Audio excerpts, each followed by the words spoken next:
안녕하세요. 새소망교회 식구 여러분. 오래간만입니다. 반갑습니다. 그리고 보고 싶습니다. 저도 오랜만에 교회 나와서 우리 변 목사님 그리고 정희범 집사님 부부를 뵈니까 얼마나 반가운지 모르겠습니다.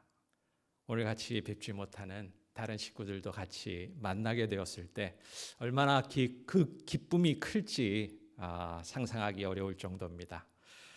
요즘 저희가 소셜 디스턴싱이라는 것을 하고 있는 중이죠. 그런데 여러분, 그것은 우리가 육체적으로 거리를 둬야 되는 피지컬 디스턴싱을 얘기하는 겁니다. 우리가 하나님의 자녀로서 하나님의 사랑을 나눠야 되는 존재로서 이모셔널, 스피리추얼 디스턴싱을 얘기하지 않는 것이죠. 이런 어려울 때 우리가 서로 생각하고 서로를 돌아보고 안부를 묻고 같이 기도를 나눔으로써 더욱더 이모셔널하게 그리고 스피리추얼 커넥팅을 이루는 새소망 교회가 되었으면 합니다. 제가 오늘 인사드리면서도 아주 오래된 것 같지 않은 게 어제 여러분에게 5분간의 짧은 메시지이지만 전했기 때문이에요.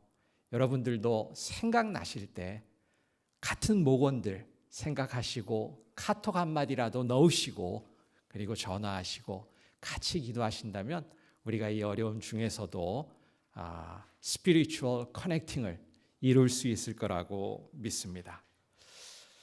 여러분, 저희가 참으로 전례 없는 그런 어려운 중에 있습니다. 새로운 환경입니다. 참으로 저희를 두려움에 쌓이게 하는 많은 말들을 듣고 삽니다. 제가 기억나는 말은요, 3월 31일 날 백악관에서 나온 말입니다. 사망자 예측 모델이라는 말이었었는데요. 그 말에 의하면 우리가 지금 행하고 있는 사회적 거리두기를 잘 한다 하더라도 우리가 10만 명에서 24만 명까지 죽는 것을 예상해야 된다. 만약 이 사회적 거리두기를 제대로 실천하지 않는다면 150만 명에서 220만 명까지 죽을 수도 있다라는 말이었습니다. 여러분 잘 알고 계시겠지만 지금 미국 내 확진자가 32만 명 정도라고 기억하고 있습니다. 그리고 아직 죽으신 분들이 10,000명이 안 됐는데 세상에 24만 명이 돌아가실 수도 있는 그 상황이 보수적으로 잡은 수치라는 얘기가 나올 정도로 무서운 얘기가 저희 귀에 들리고 있습니다. 오늘은 우리가 지금 겪고 있는 그리고 우리가 이 땅을 사는 동안에 겪게 되는 두려움과 그 두려움을 어떻게 극복할 수 있나에 대해서 하나님 말씀 시편 46편을 통해서 여러분과 함께 나눠보고자 합니다. 여러분, 이 이야기는 인도의 설화입니다. 마술사가 아주 아끼는 쥐가 있었다고 합니다. 그런데 이 쥐를 보니까 고양이를 너무너무 두려워하는 거예요. 그래서 이를 불쌍히 여긴 마술사가 쥐를 고양이로 변화시켰답니다. 그런데 이 쥐가 고양이로 변한 다음에는 개를 그렇게 무서워하더라는 거예요. 마술사가 다시 이것을 불쌍히 여겨서 이 개를 호랑이로 바꾸어 주었다고 합니다. 백수의 왕 호랑이야 무엇이 두려워할 게 있으랴마는 하는 생각이었는데 이 호랑이로 변한 쥐는 다시 사람과 특히 사냥꾼과 그 총을 두려워하는 모습을 보고 이 마술사는 한탄하면서 너는 내가 무엇으로 변화시켜 주든 간에 그것을 두려워하는 존재일 수밖에 없구나. 너는 영락없는 쥐다. 다시 쥐가 되거라 하고 쥐로 다시 만들었다는 이야기입니다. 여러분, 우리가 이 땅을 사는 동안에 참으로 많은 두려움을 겪지요. 그리고 그 두려움을 벗어났을 때 또 새로운 두려움이 저희를 휩싸는 것을 보게 됩니다. 저희가 어떻게 쥐처럼 살고 있는 그런 존재일까요? 두 번째 이야기는 서울에서 부산으로 가는 3등 열차를 타고 있는 우리 10살짜리 소년에 관한 이야기입니다. 이 소년은 그 3등 열차를 동행하는 어른도 없이 타고 가고 있습니다. 그런데 아무런 두려움 없이 그 기차 여행을 즐기며 콧노래까지 부르면서 가는 모습을 보고 주위에 있는 사람들이 참으로 대견하다, 의젓하다 하고 새삼 감동의 눈으로 이 소년을 쳐다봅니다. 그런데 이 소년이 이상한 행동을 하는 것은요, 이 3등 열차가 정거장에 쓸 때마다 어디로 뛰어나갔다가 다시 들어오는 거예요. 그래서 이를 이상하게 여긴 주위 어른들이 이 소년에게 물어봤습니다. 너는 왜 이렇게 기차가 설 때마다 밖에 나갔다 들어오는 것이니? 그거는요, 제가 밖에 나가서 아빠를 만나고 오기 때문이에요. 아니, 너희 아빠가 어디 계신데? 그러자 소년이 저희 아빠가 이 기차의 기관사예요. 여러분, 이 소년은 연약하고 힘이 없고 그리고 그 여행에 동행하는 바로 옆에 있는 어른의 손길도 없었지만 그 기차를 운전하고 있는 분이 자기의 아빠라는 그 믿음으로, 그 자신감으로 하나의 두려움도 없이 그 여행을 즐겁게 할 수 있었던 것입니다. 여러분, 우리 인생 여정에 기차를 조종하는 기관사가 바로 하나님이라는 것을 알고 있다면 우리가 어째서 이 긴 삶의 여정 중에 두려움과 괴로움에 고통만 당할 수 있겠습니까? 이렇게 말씀은 드리지만 이 두려움이 저희를 떠나가기는 쉬운 일이 아닙니다. 참으로 이 두려움은 범위도 다양하고 정말 그 뚜렷한 대상도 없는 막연한 두려움부터 구체적인 두려움이 생각의 꼬리에 꼬리를 무는 그런 두려움까지 아주 다양한 범위를 가지고 있습니다. 제가 몇 가지 생각해 봤는데요. 질병에 대한 두려움이 있어요.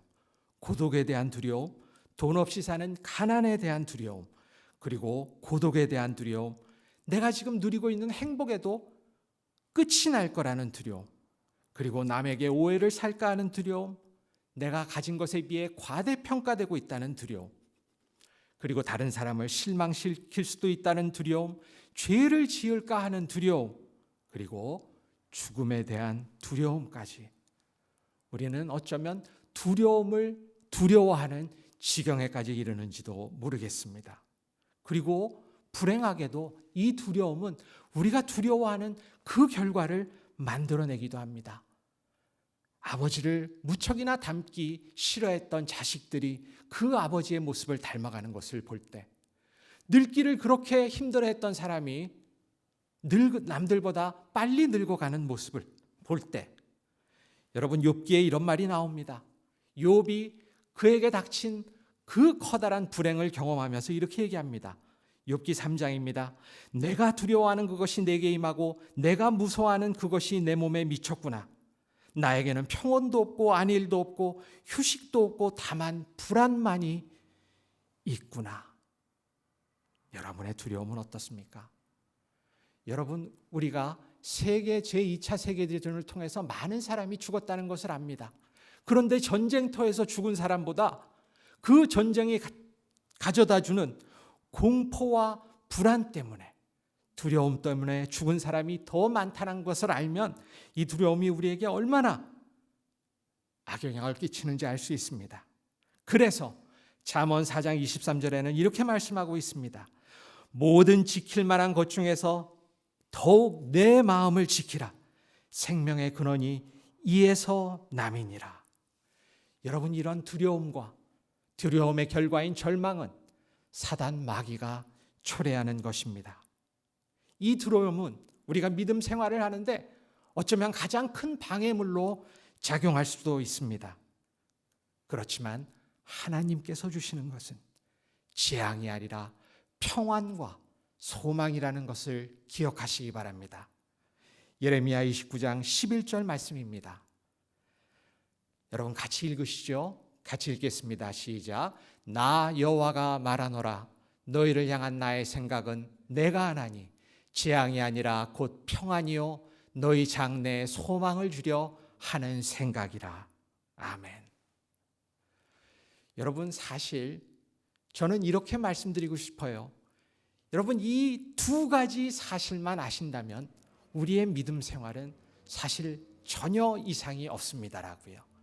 그 두 가지 사실은 바로 이것입니다. 첫 번째는 좋으신 하나님이시라는 겁니다. 하나님이시라는 겁니다. 어떻게 좋으신 하나님이시라고요? 죄 가운데 있는 우리를 사랑하시고 구원해 주시기 위해 하나밖에 없는 독생자를 보내셔서 십자가에 달려 죽게까지 하신 그 우리를 사랑하신 하나님이 좋으신 하나님이라는 것, 그 사실 말입니다. 그래서 로마서 5장 8절에서는 이렇게 말씀하십니다.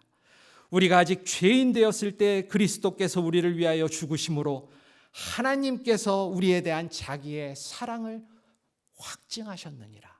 우리가 아직 죄인 되었을 때 우리를 먼저 선택하시고 사랑하신 그 하나님을 믿는다는 것이 바로 우리가 잊지 말아야 될 첫 번째 사실입니다. 두 번째는 무엇입니까?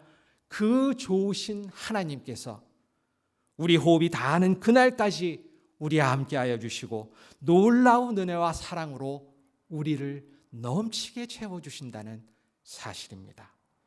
그래서 시편 48편 14절에서는 이렇게 말씀하십니다. 이 하나님은 영원히 우리 하나님이시니 그가 우리를 죽을 때까지 인도하시리로다.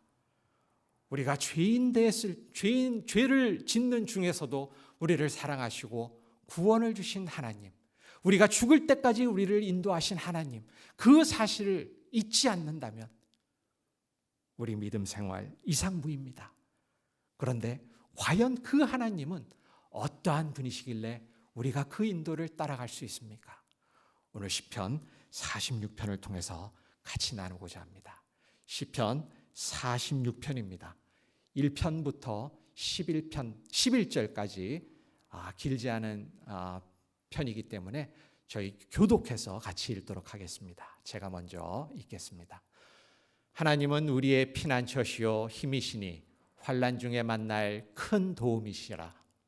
그러므로 땅이 변하든지 산이 흔들려 바다 가운데 빠지든지 바닷물이 솟아나고 뛰놀든지 그것이 넘침으로 산이 흔들릴지라도 우리는 두려워하지 아니하리로다. 셀라.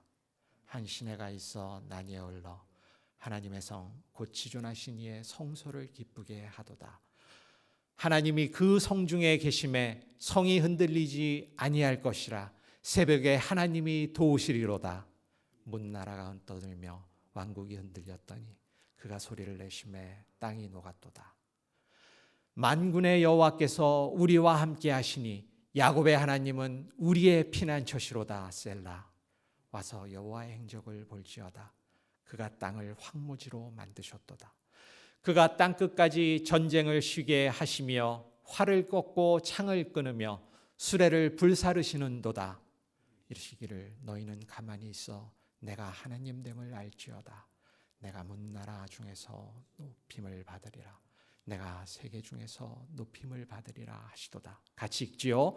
만군의 여호와께서 우리와 함께 하시니 야곱의 하나님은 우리의 피난처시로다. 셀라. 아멘. 여러분, 이 시편 46편은 열왕기 하 18장 19절에 나오는 히스기야 왕 때의 일을 생각하면서 시편 기자가 지은 그런 시라고 합니다. 여러분, 그때 유다 왕국의 주위에 있던 아수르라는 강대국이 있었습니다. 이 아수르는 북이스라엘을 무너뜨리고 이제 남유다를 무너뜨리기 위해서 호시탐탐 기회를 엿보고 있습니다. 그때 이 아수르의 왕이었던 산헤립이 남유다 예루살렘을 와서 진을 치고 무너뜨리려 합니다. 이때 히스기야 왕과 이사야 선지자는 이 아수르 왕의 협박에 굴하지 않고 하나님 앞에 무릎 꿇고 기도드림으로 이 아수르를 물리치게 됩니다. 이 아수르를 물리친 그 일을 기념해서 시편 기자가 이 46편을 지었다고 합니다. 여러분, 이 46편 1절에 이렇게 나옵니다. 하나님은 우리의 피난처시며 힘이시니 환난 중에 만날 큰 도움이시라. 여러분, 하나님은 바로 피난처라는 게 여러분과 첫 번째 나눌 주제입니다. 여러분, 피난하면 무슨 생각나세요? 저는 아직 나이가 어리지요. 그래서 피난하면 한국 전쟁밖에 생각이 나지 않았어요. 우리 교회에서 연세가 많으신 분들은 그 한국 전쟁에서 피난을 직접 다녀보신 분도 있으실 거예요. 그리고 제가 몸으로 직접 피난을 체험한 것은 1994년 노스리지 지진 때였습니다. 그 지진이 일어나고 그 다음날 아침에 일어나 보니까 저희 집안에 있는 모든 책장들이 다 앞으로 넘어져 있는 거예요. 그리고 TV 스탠드 위에 있는 TV가 코를 박고 땅에 엎어져 있더라고요. 웬만하면 집에서 머무려고 했는데 물도 안 나오고 가스도 안 나오고 해서 그때 토렌스에 있는 지인의 집으로 피난을 갔던 그런 기억이 납니다. 요즘 여러분 피난 가는 사람들이 있습니다. 그렇죠? 한국에서 전세기를 보내서 이탈리아에 있는 교민들, 유학생들을 한국으로 나르기도 했고요. 그리고 다른 어려운 지역에서도 우리 국민들을 한국으로 나릅니다. 그것이 피난이 아니고 무엇이겠습니까? 여러분, 우리 인생에도 이렇게 예고 없이 닥치는 어려움, 문제, 환난들이 있습니다. 이럴 때 우리의 최상의 피난처가 되는 것, 최상의 피난처가 되시는 그분이 바로 하나님이시기를, 하나님임을 기억하시기 바랍니다. 여러분, 캥거루 케어라고 알고 계십니까? 이 캥거루 케어는 미숙아로 태어난 아이들을 그 부모들이 이렇게 맨 품으로 안아서 품어주는 거예요. 아주 놀라운 일이 기록된 적이 있는데 2010년 호주에서 임신 6개월 만에 미숙아 쌍둥이를 출산한 어떤 엄마의 이야기입니다. 이 엄마가 6개월 만에 쌍둥이를 출산했는데 한 아이는 건강한데 한 아이는 병약해서 태어난 지 얼마 안 돼서 의사로부터 죽었다는 판정을 받기에 이르렀어요. 이에 마음이 너무 슬픈 이 엄마가 이 아이의 옷을 벗기고 자신의 품을 열어서 이 아이를 2시간 동안 안고 쓸어주고 보듬어 주었던 거예요. 그랬더니 놀랍게도 이 아이의 심장이 다시 뛰고 이 아이가 다시 살아나는 그런 놀라운 기적이 있게 되었다는 그런 이야기를 들었습니다. 여러분, 우리가 환난을 당할 때, 어려움을 당할 때 하나님의 품에 기대는 우리가 되기를 축원합니다.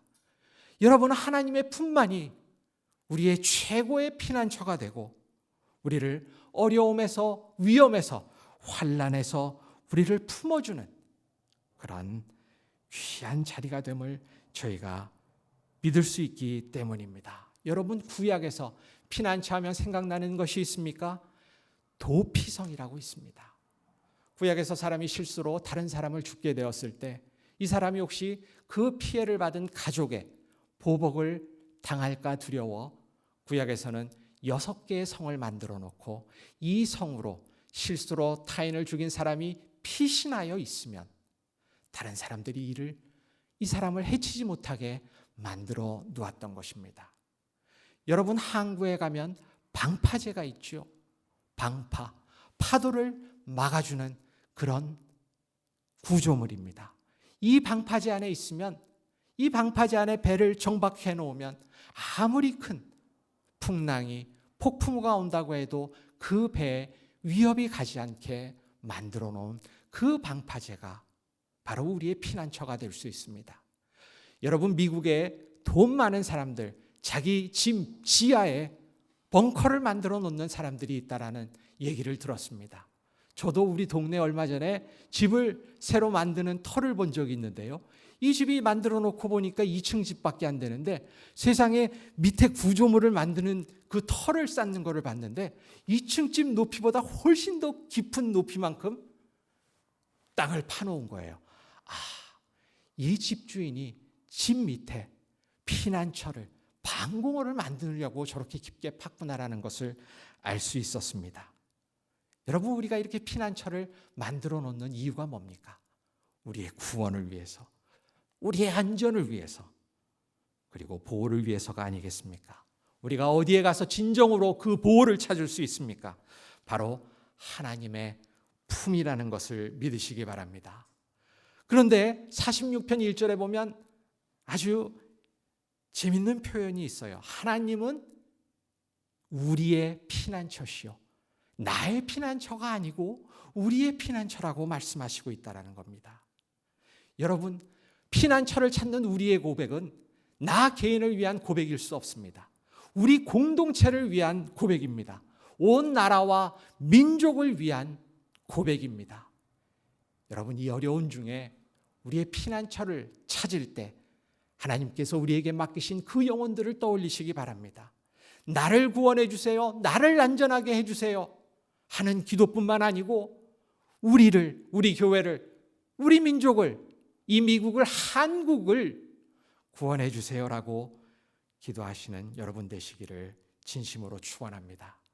여러분, 다니엘의 세 친구 기억나시죠? 사드락과 메삭과 아벳느고가 바벨론으로 포로로 끌려가게 됩니다. 바벨론의 왕이 금신상을 만들어 놓고 이 세 젊은이들에게 그 금신상을 향해 절을 하라고 할 때 이 젊은이들은 하나님을 섬기는 우리가 그럴 수 없다고 거절을 합니다. 그러니까 화가 난 바벨론 왕이 이 세 젊은이를 어떻게 합니까? 풀무불 속에 밧줄로 묶어 쳐넣어버립니다. 풀무불은 어떤 불입니까? 쇠를 녹이는 용광로 같은 불이 바로 풀무불입니다. 그런데 이 풀무불 속에서 바벨론 왕과 그 신하들은 네 사람이 거닐고 있는 것을 보게 됩니다. 하나님의 천사가 이 세 젊은이들과 함께 풀무불 속을 거닐고 있었던 거예요.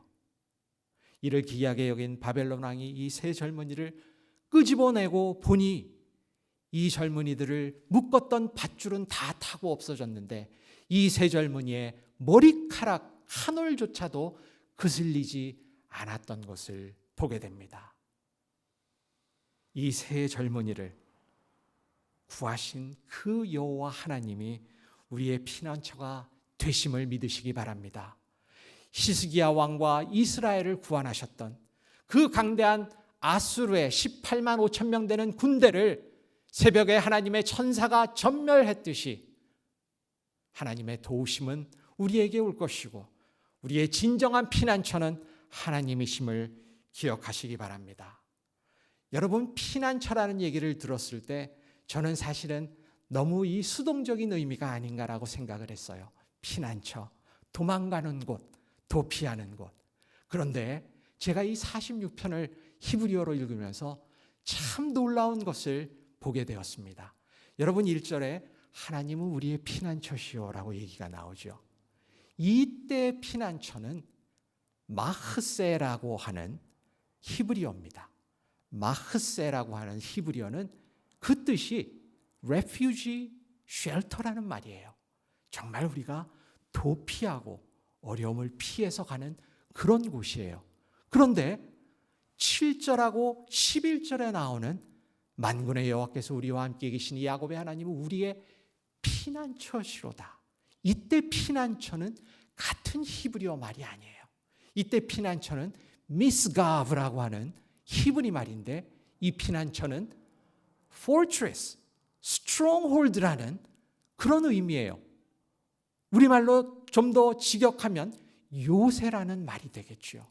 우리가 단순히 어려움으로부터 도망가고 피하는 그런 장소가 아니고 우리가 그 안에서 견고하게 대적을 향해 싸우는 그런 의미로서의 피난처라는 것입니다. 여러분, 하나님이 피난처라고 할 때 우리가 어려움을 피하는 그 refuge라는 피난처로부터 우리에게 두려움을 안겨주는 마귀 사단으로부터 싸우는 요새로서의 피난처, 그 하나님을 경험하시는 여러분이 되시기를 진심으로 축원합니다.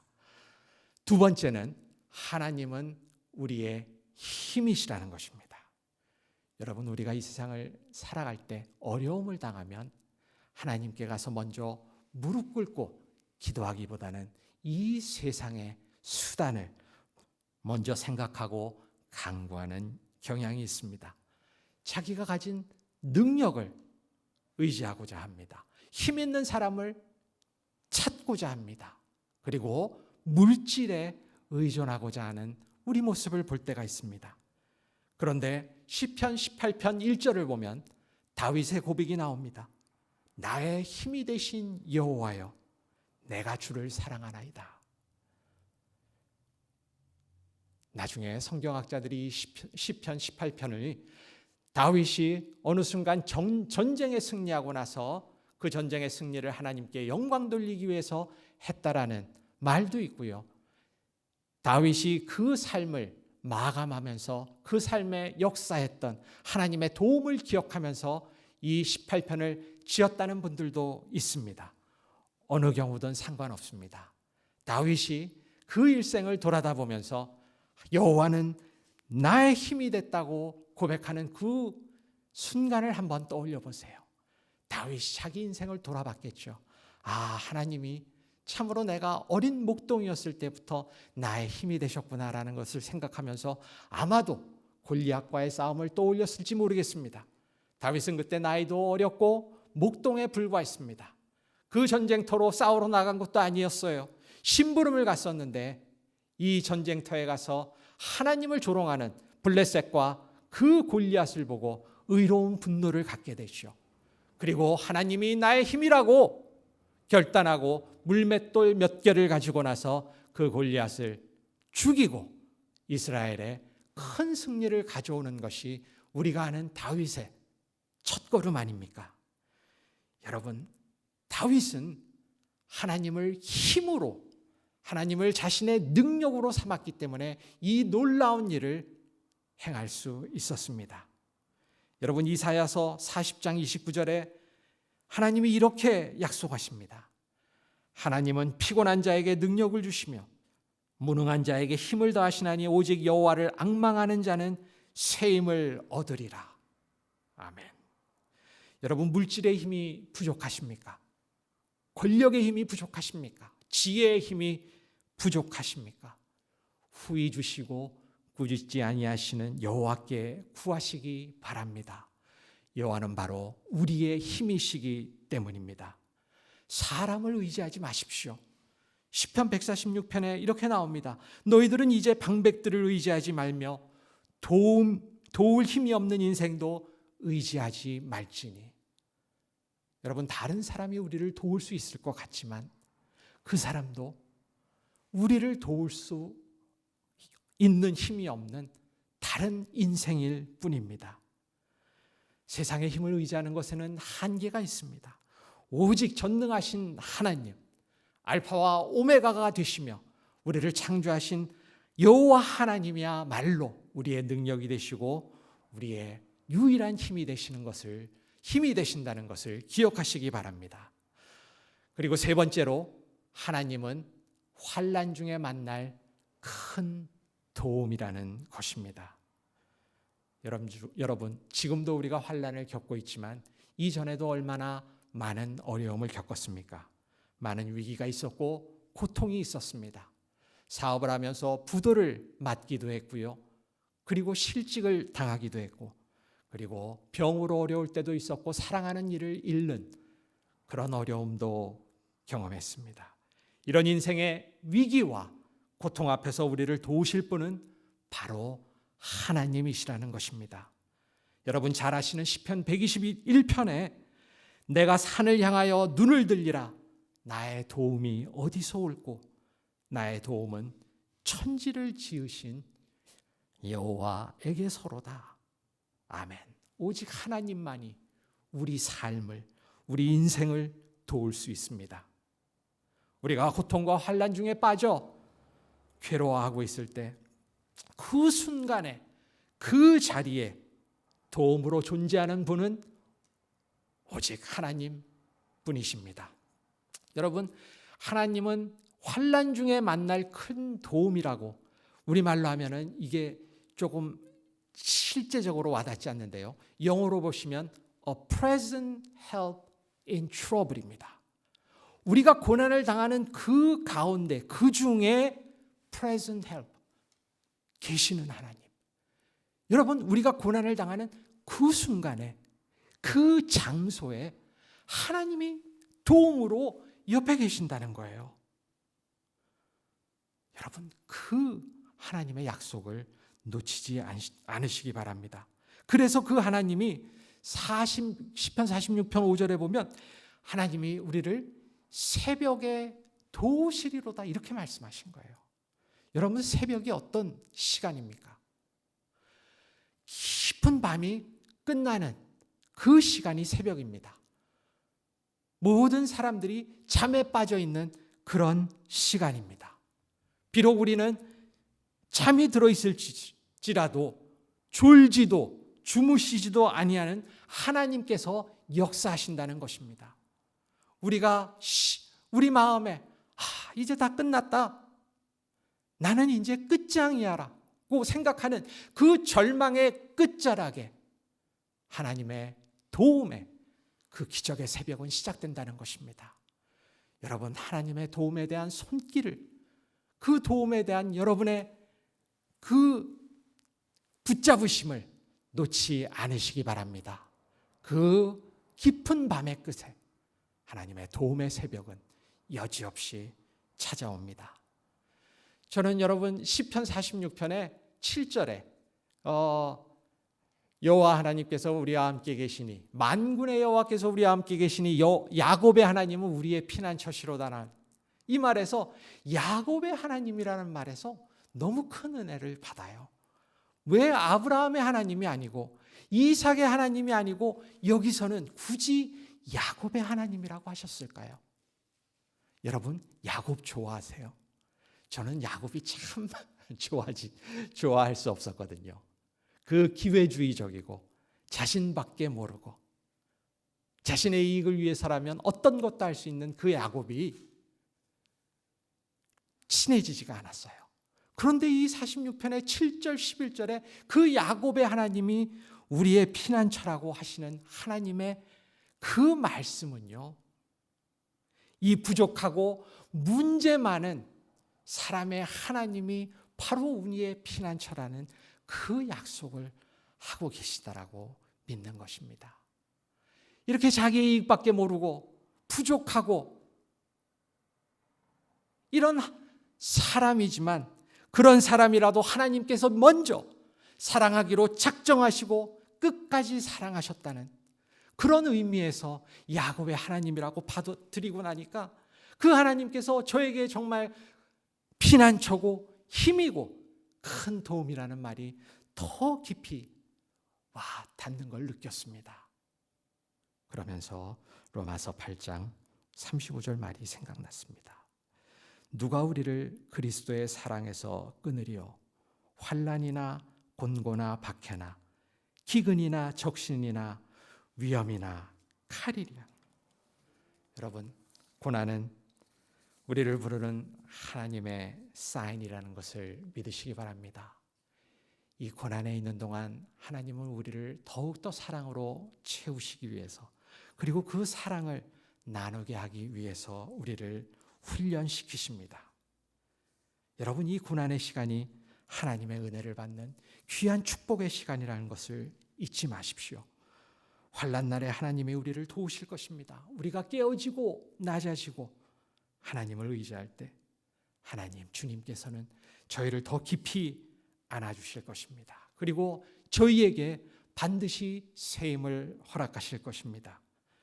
이사야서 40장 이렇게 말씀하십니다. 오직 야훼를 앙망하는 자는 새 힘을 얻으리니 독수리가 날개치며 올라감 같을 것이요 다른 박질하여도 곤비하지 아니하겠고 걸어가도 피곤하지 아니하리로다. 여러분, 다시 한번 기억하시기 바랍니다. 하나님은 우리의 피난처 되시고 힘이시고 환난 중에 만날 큰 도움이십니다. 시편 46편 10절에 이렇게 말씀하시죠. 너희는 가만히 있어 내가 하나님 됨을 알지어다. 이 어려움 중에, 두려움 중에 우리의 마음은 복대기질을 치고 뭔가를 하고 싶지만 하나님의 말씀은 가만히 있으라는 거예요. 그리고 내가 하나님 됨을 알라고 하십니다. Be still and know that I'm God. 여러분 하나님 앞에 앉아서 가만히 무엇을 하나님과 나누시겠습니까? 하나님께 내 사정을 구하는 거예요. 도움을 요청하는 거예요. 바로 기도하는 것이죠. 나 자신을 위해 기도하는 것, 그리고 우리 목장을 위해 기도하는 것. 여러분 우리 교회에도 지금 많은 기도가 일어나고 있지 않습니까? 교회에서 하고 있는 목장 연세 기도에 참여해 주세요. 그리고 매일매일 그 목장원들을 위해서 같이 기도하시는 시간을 가지시기 바랍니다. 그럴 때 여러분은 하나님의 말씀에 순종하는 것입니다. 너희는 가만히 있어 내가 하나님 됨을 알지어다. 여러분과 같이 읽을 마지막 성경 구절은 바로 이사야서 41장 10절 말씀입니다. 자, 스크린에 나와 있는 이 말씀 여러분과 같이 읽기를 원합니다. 같이 읽으시죠. 두려워 말라, 내가 너와 함께함이니라. 놀라지 말라, 나는 내 하나님이 됨이니라. 내가 너를 굳세게 하리라. 참으로 너를 도와주리라. 참으로 나의 의로운 오른손으로 너를 붙들리라. 두려워 마십시오. 놀라지 마십시오. 우리의 하나님이 되신 여호와께서 우리와 함께 하심을 믿으십시오. 그 하나님이 바로 우리의 피난처시며 우리의 힘이시며 환난 중에 우리를 도울 큰 도움이시기 때문입니다. 기도하시겠습니다. 사랑과 은혜가 풍성하신 하나님 아버지 감사합니다. 참으로 저희가 전례가 없는 어려운 환경 중에 있습니다. 저희가 두려워하지 않도록, 무서워하지 않도록 함께 하시고 저희들을 붙들어 주시기를 기도합니다. 그 하나님을 의지하여 가기를 원합니다. 그 하나님이 우리의 유일한 피난처요 힘이요 우리를 환난 중에 만날 큰 도움이심을 저희가 믿기 때문입니다. 말씀을 붙잡습니다. 그 언약을 믿고 따라갑니다. 저희가 담대하게 하나님을 바라고 하나님 앞에 그 길을 따라가는 믿음의 자녀들로 그 의로운 오른손으로 붙들어 주시기를 간절히 바라옵고 원하옵나이다. 감사드리고 모든 말씀 우리 주 예수 그리스도의 이름으로 기도하옵나이다. 아멘.